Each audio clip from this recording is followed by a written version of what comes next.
excuse the expression, occult. Now, in these days, if somebody says, oh, you're into the occult, that you're into Ouija boards and devil worship and all that stuff. That's not what the word occult means.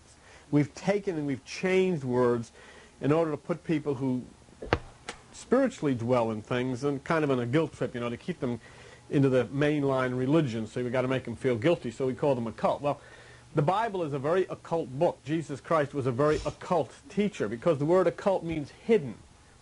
Occult means something spiritual that's hidden behind words.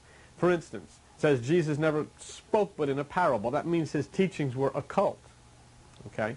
Now, once you can get over the silliness of being afraid of words and guilt trips that other people have put on you, you suddenly begin to understand things. It says Jesus never taught but in a parable. Okay? Jesus says, unto you is given to know the secrets of the kingdom, but those who are without, all things are done in parables. That's occult, you see. It says in Psalm 78:2, God speaks in parables. In Proverbs 1:6, it says, wisdom is understanding the meanings of the sayings of the ancient people. That's occult. Now, that doesn't mean what we've given the word to mean. It means it's simply that you have to look beyond the words in order to find the meaning. The entire Bible is written so that you have to look spiritually. You have to go into meditation and go above the human mind and above the intellect to find out what the Bible means. Let me give you an example. I was looking, and I thought, well, gee, what will we talk about today? Matthew 15. It's a very interesting thing. And in Matthew 15, verse 21, it says, a woman came to Jesus, and she cried unto him, have mercy on me, Lord. My daughter is grievously vexed with the devil. But he answered and says, his disciples came and besought, saying, get her away. And then he answered and said, I'm not sent but unto the lost of the house of Israel. And then he says, it's not meet to take the children's bread and cast it to the dogs. Now, everything you've ever learned about Jesus Christ, everything that you learned about his Christmas, his Easter, all of these things are beautiful, peaceful, loving, kind, compassionate. Do you really think that if someone came up asking him for mercy, asking him to help her, that he would turn and say to this woman, look, in religion we consider you and those people with you dogs, and, bark off, lady, because I don't want anything, to do with you. I can't bother you. That's ridiculous. That's ridiculous. There's a Jewish theologian by the name of Moses Maimonides, and he says, whenever you see anything in the Bible that comes against your common sense, stay there. God's trying to tell you something. That you know that everything that Jesus stands for is contrary to that episode where he would tell somebody, get lost because, I don't throw the food to the dogs and so forth and so on, and, go bark away somewhere. What happened here is that if you're going to understand the Bible so that it has a relevance to you, you have to understand that here we have what it says, a woman came out of the same coast, a woman of Canaan. That's a woman, that's the lower spirit. Woman in the Bible means spirit, it means emotional nature. The spirit of the lower emotional nature comes to Christ saying, my daughter is grievously vexed with the devil. What does that mean? See, it means something to you. It has to mean something very important to you. See, here they are, in this place called Tyre and Sidon, outside of the religious society of God's chosen people. They're not down in Jerusalem. They're outside, and a woman approaches. All right, look at it very carefully. Woman means emotional nature of the human spirit. Canaan means the lower country. And what does it say? Her daughter is grievously vexed, okay? That means that the desires that are born out of your human spirit are in trouble, okay? Woman means emotions. Daughter means the desires that come out of the emotions, that are born out of the emotions. You have an emotional nature. That in the Bible is called woman. That in the Bible is called spirit, human spirit. Now the desires that come as a result of the temptations to that emotional nature is called in mysticism the daughter. The daughter is the offspring of the emotions. The son is the offspring of the mind. And that's why you've got to understand this. So now you're going to take this story and you're going to separate it from being some kind of a religious story, and you're going to begin to understand it instead as a study of God's psychology for your life. When you come to that which is the Christ nature, you come when the desires that are born out of your human emotions are in trouble. They are getting you in trouble. Things are bad. The lower desires, they're frustrated and controlled by the carnal consciousness, and they're coming to Christ consciousness for deliverance. You're trying to somehow shut down all of the frustrations, all of the anger, all of the guilt, all of that which is that tremendous feeling of deep anxiety. You're trying to shut that down. So you see that this is not a woman who's saying, my daughter is sick. Every one of us has a daughter who is possessed of a devil, because the desires of our emotional and carnal nature are evil by their, very essence, by their very nature. And that's what the Bible says. Now I want you to notice something. In Matthew 15:22, this woman refers to Christ as Son of David. And what does he do? See? He doesn't do anything. When she says, Son of David, he answered her not a word. He didn't even look at her. Why is that? See? There's a reason that he did not answer her when she called him Son of David. Christianity has always referred to Jesus as Son of David. Son of David is denominational. It's political. It's a powerful wonder worker. See? It's a totally religious label that is used by various religions to set themselves aside as the ones who can demonstrate the power, demonstrate the wonders, you see. It has nothing to do with the inner mystical spirit. When you come to Jesus, whether it be Catholic, a Baptist, a Protestant, Buddhist, Christian, whatever, you're calling him Son of David. In other words, you are coming to him, or you are coming to the God idea that your tradition believes in. You see, her tradition was showing her Son of David is important. See, no other religion was important. Son of David was important. And in the same way we come to Jesus Christ, our religion, maybe it's an Assembly of God religion, maybe it's a Catholic religion, maybe it's a Baptist religion, maybe it's a Buddhist religion, whatever it is, when you come to Son of David, you're isolating God, you're isolating Christ. And here it says he answered her not a word, because the Christ is not available to the religious people. Christ cannot be available to the religious people, because simply approaching him as Son of David is approaching him as a denominational entity, as a political entity of some kind. Now I want you to notice something else. But look at that very carefully. Let's not run away from that right away. She comes and she says, Son of David, and he answered her not a word. Now you know, in his personality, Jesus Christ would not do that, because that would just flat out be discourteous. The Bible is trying to teach you a lesson here. If you try to put a political label on him, if you try to put a denominational label on him, no matter how long you've been in your church, he's never going to answer you. He can't answer you, because he is one with everything. He is one with universal power. Now I want you to notice something else. In Matthew 15:23, his disciples came saying, send her away, for she's crying after us. Now they should know better, see, but they failed miserably. And why did they fail miserably? They say, send her away. See, they didn't have any concern about her sorrow. They didn't have any concern about her pain. They didn't have any concern about her daughter. They had no concern whatsoever. What was their concern? She's crying after us. In other words, she's annoying them. See, their concern was for themselves, and their concern was for their comfort only. It had nothing whatsoever to do with her concern. And so much of religion, so much of mainline religion, so much of denominational religion is totally concerned with its own survival. How does it look? You know, how does it appear to people? We don't want to look bad. Don't allow these people to come in here. Don't have any of this stuff going on around our church, no matter, even if it is of God. We don't want it going on around our church, because it'll make us look bad. See, that's what this means spiritually. When you begin to approach the Christ, when you begin to go into meditation, something's going to happen. Your nature, your human nature will try to chase you away. Your friends will try to tell you to stop. Your religion will try to tell you to stop. There was a big headline in the paper not too long ago about one great religion warning people about meditation.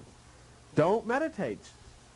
Because it says they're afraid it will bring people back into too much of an individual status. That's what's going on in the world. That's what's happening as you see it all over the world now. The individuality is rising into people. People can no longer follow groups or denominations or large gangs, governments, whatever it is, because this is the age. The Aquarian age is the age of the individual. But when you approach Christ, when your emotions are vexed, as it says here, when the desires of your heart are just getting you in one mess after another, your human nature, which is represented by the disciples here, will try to pull you back. will try to stop you from going into meditation. Because once you go into that divine meditation above thought, then that's where your problems will be solved.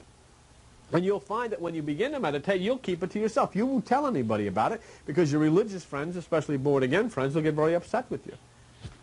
They don't believe it, even though Jesus Christ said, if your eye be single, your body will fill with light. That's a direct statement by Jesus Christ that you must meditate, and yet you'll find that your own religious friends and those who call themselves born again will disagree with that. They disagree with Jesus Christ in order to continue the traditions of their own church. So then anyhow, Jesus turns in Matthew 15:24, he says, I am not sent but unto the lost sheep of the house of Israel. Okay. Now you've always been taught that God discriminated, and that Israel, over in the Middle East was his favorite country. And, you're always taught that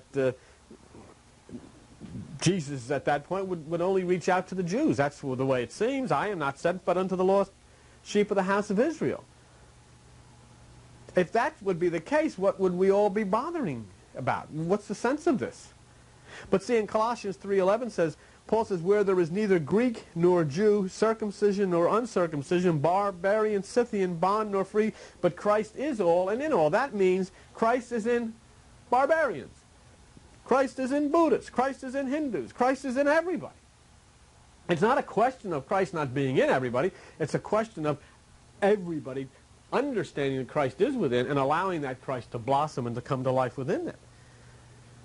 Born-again people, a lot of Christian people think they've got a special thing, an in thing, because they've walked an aisle, which is absolutely ridiculous. Here, the admonition is to confess Jesus as Lord, which means you do what he says, and what he says to do is meditate. If your eye be single, your body will fill with light. In the East, that means meditation. It means profound meditation above the thoughts of the mind. Let me take a break for just a second and tell you that our church is located at 134 Route 9, Forked River, right next to Mrs. Walker's Ice Cream Parlor.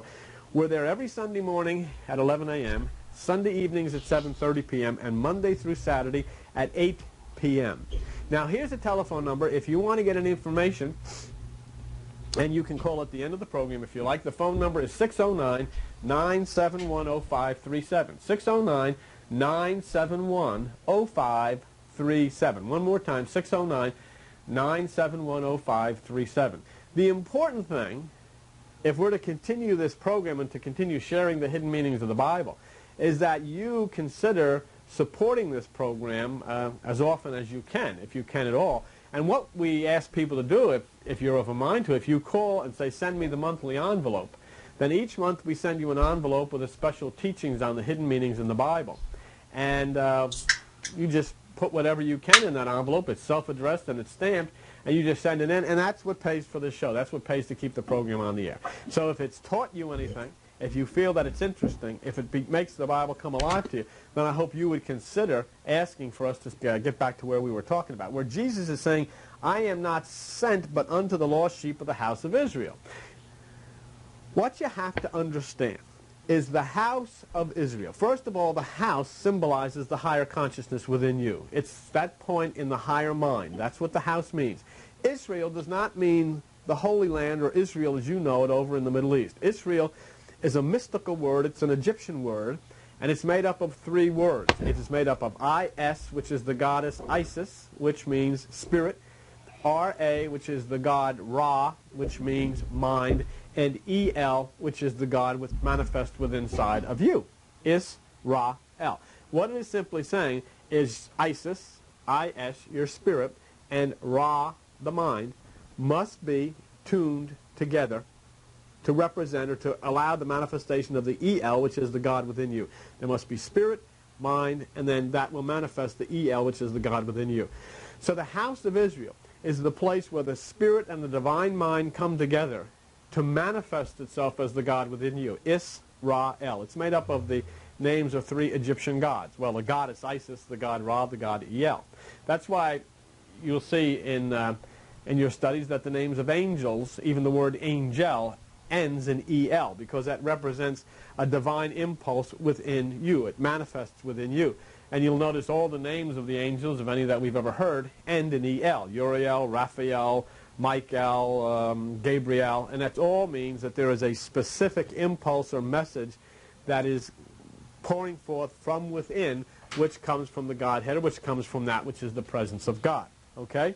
So here then, when we talk about I am not sent but unto the lost sheep of the house of Israel, we have to forget about that as being Jewish or anything in the Middle East.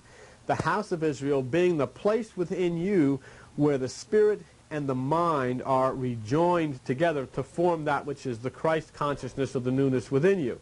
And notice these are the lost sheep. So what he's talking about here, Christ is sent to those, okay, who are seeking their way back into the higher divine consciousness where they join in that divine mind with God, but they've been lost because they're dwelling in the lower carnal mind, okay? You have to understand something. A lot of times you think of Israel, you think of Jew, and then you think of a person of that lineage or heritage or religion. But remember in Romans 2:28, Paul says, he is not a Jew, which is one outwardly. Remember now, the kingdom is within. That's what Jesus said. But Paul says in Romans 2:29, he is a Jew, which is one inwardly. Say, inwardly. See, the word Jew comes from that which is Judah, which was the tribe which represents the spiritual nature of man. The four horses of the apocalypse. The white horse is that which is at the place of Judah in the east, representing the spirit. The red horse is that which is in the place of the north, which is Dan, representing the emotional nature. The pale horse is that which is in the realm of Reuben in the south, representing the physical nature. And the black horse representing that which is of Ephraim in the west, representing the intellectual nature. All of this was built around your consciousness. Physical, intellectual, spiritual, and emotional. The 4 points of the compass, the fourfold nature of man. And Judah is the tribe of the east. If you look at Numbers 2:2, you'll see that. Judah is the tribe of the east, representing the spirit. So then when Jesus is talking, he is speaking to your emotional nature, the spirit of your emotional nature, saying, I am not sent but unto the lost sheep of the house of Israel. Jesus is not sent to deal with the desires of the flesh. Don't you remember when she first came to him? She says, my daughter is vexed with the devil. That's saying that your emotional nature has desires, and the desires which are the offspring of the emotional nature is the daughter. And he says he is not there to deal with the desires of the flesh, but to bring what? The sheep, that's you and me, who should be dwelling on the inside but are lost in religion on the outside. When we look today, in this day and age, and you're seeing all of these amazing things which happened in 1989, especially in Europe, this, as we've entered 1990, is going to be the age of tremendous awareness and enlightenment, and that's nothing compared to what you're going to see. It's all a part of that, what the hippies told us a few years ago was the harmonic convergence. It's a part of the Aquarian nature and the alignment of planets, which is setting up this tremendous movement of the feeling within people to move within themselves, find themselves within, and raise their individual divine consciousness. And this is what Christ is sent for. You see, Jesus Christ is coming back, yes. He is back, yes. But not coming back as a person, not coming back as a man, not coming back as anyone you could see. Because he says that. The kingdom does not come with observation. As you see the resurgence of the individual freedom of people to be and to come to grips with themselves, that's the return of Christ. That's Christ consciousness coming back to people, which it once was, but was lost a long time ago. When Jesus says the lost sheep of Israel, okay, we've kind of got square with Israel. The lost sheep are those who dwell via the single eye, the pineal gland. If you look the word pineal gland up in the dictionary, you'll see that it's a vestige. It's called the third eye, the single eye, the seat of the soul. It's a vestige. It is something that once was very, very powerful. It illuminates the right hemisphere of the brain. But because of lack of use and direction turned to the outside, to be concerned with outside rather than inside things, it is no longer used, or is no longer a vibrant part of that which is higher consciousness. So now we're starting to reawaken that pineal area. We're starting to move the vibrations upward. And that basically is the lost sheep. That was something that people once had, the pineal union with that which was the pituitary and the higher consciousness, and no longer have. Jacob, back in Genesis 32:30, says, I have seen God face to face, and I will call the place Peniel. Look at that up. Genesis 32:30. I have seen God face to face, I will call the place Peniel. Jesus, on the other hand, says, if your eye be single, your body will fill with light. The single eye and the pineal gland are one and the same. So when Jesus refers to the lost sheep, it is those of us who no longer have the power of that higher consciousness. It is a vestige because of lack of use. We have concerned ourselves with what religion thinks instead of what Christ thinks and what we should be thinking, all right? So the Christ consciousness then is not to feed the flesh of the carnal mind, but to feed the heart of the higher divine mind. Now I want to show you where the change comes in this particular story. In Matthew 15:22, when we started this, the woman approached Jesus as Son of David. Remember? And he didn't answer her because that's a denominational term. That's a religious term. That's like a denomination. Son of David. That means you're a part of our religion. But now in Matthew 15:25, it says, she worshipped him saying, Lord, help me. The religious affiliation is dropped. No longer Son of David. No longer is she lined up as part of that religious caste. And now, after she has dropped that religious Son of David connotation, it says Christ begins to communicate with her. And he says, it's not meet, it's not right to take the children's bread and cast it to the dogs. The children are the non-religious. When Jesus said, you must come as a child is born out of its mother's womb without thought. Jesus says, if your eye be single, that means meditate without thought. Jesus says, take no thought. Here then, we must understand, where Jesus said it is not right to take the children's bread.